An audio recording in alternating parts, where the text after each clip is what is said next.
Right, good morning. Welcome to the hair update. No, I'm kidding. I'm between bleaching sessions at the moment, which is why this bit's gone very, very vibrant, because that's where the pink used to be. But no, anyway, main point for the video today, it was my birthday this week. Yeah, that's by the by, because the day after my birthday is the date when I was officially accepted onto the GIC waiting list. And it's been 2 years. It's been 2 years, and other than that initial letter that I received from them, I've heard nothing. And I'm not expecting to for another couple of years, to be honest, because of the state of trans healthcare in the UK currently. So, yeah, I remember when I, shortly after I first came out, I think it was all shortly when people started getting back in contact with me, I was told not to do anything stupid. And you hear of other trans folk being told, oh, don't rush into things, and there's the current furor over the whole, oh, kids are rushing into this, that, and the next. I'm 43 now, and I've had to wait 2 years, and I'm going to have to wait another 2 years, just because they want to make sure I'm sure. I mean, yes, it gives me a chance to examine who I am, more, closer. So, I mean, since coming out as trans, I've discovered that I'm actually gender fluid, or that I'm bi, and so on and so forth. And it's given me the opportunity to do that, but now it's starting to take the mick a little bit, because, the NHS target is something like 18 weeks, and I've been waiting 24 months now. And again, you've got to remember, this is just to see somebody to make sure you're not lying. This is not treatment. This is not hormones or surgeries or anything like that. It's literally just to see somebody for a psychiatric examination to make sure you're not lying. Why you'd lie about something like this, I don't know, especially if you're willing to wait 4 years or whatever. So it's...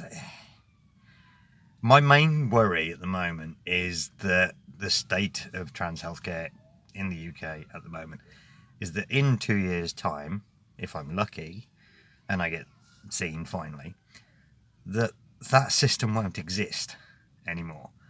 And either there'll have been a complete reform of trans healthcare, or it just won't exist in the UK, and we'll be like doing Hungary and Poland and stuff like that, where you can't be LGBT.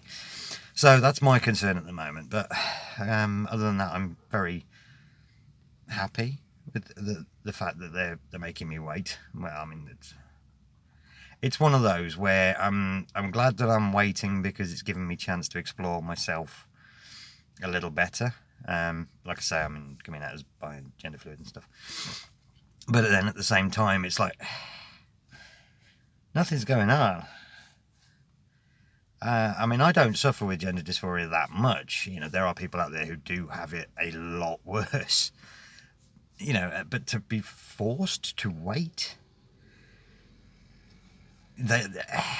yeah, it's not good. And as I say, my main worry is that when I come around to actually being, when it's due for me to be seen, that it won't exist, basically.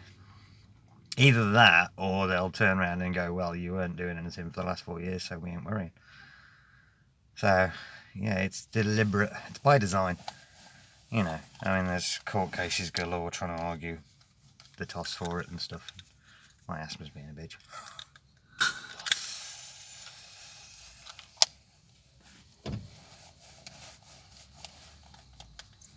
So, yeah, when somebody comes out to them, that comes out to you as trans or gender non-conforming, and they say they've had a referral, don't be that person that says, oh, don't rush into it, or, don't do anything stupid, because you can't.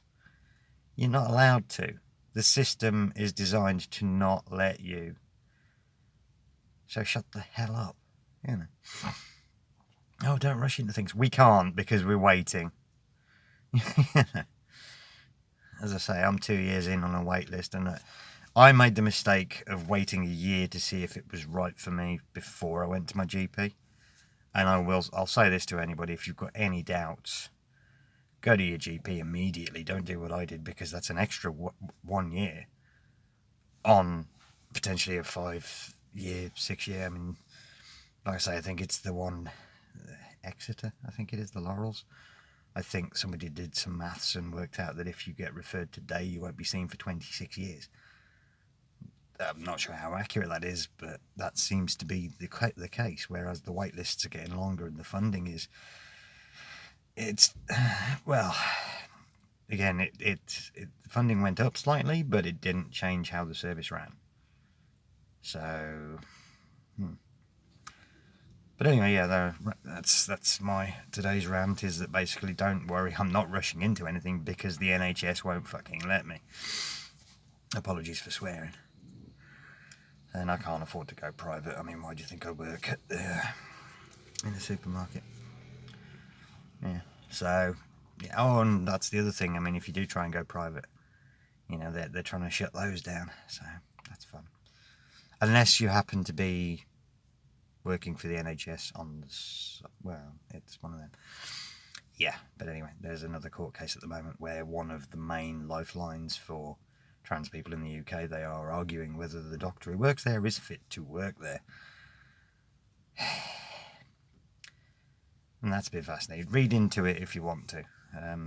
It's fascinating the way that the argument is that she's not fit to work, but then at the same time there are no set guidelines for the job. Well. Right, I'm going to leave it there. I've waffled on long enough, but hey, I've been on a wait list for 2 years. Yeah. Fun. Right, I've had a week off and it's first day back at work. It's going to be tiring because I haven't really done a lot of walking the last few weeks. So, anyway, right, see you soon.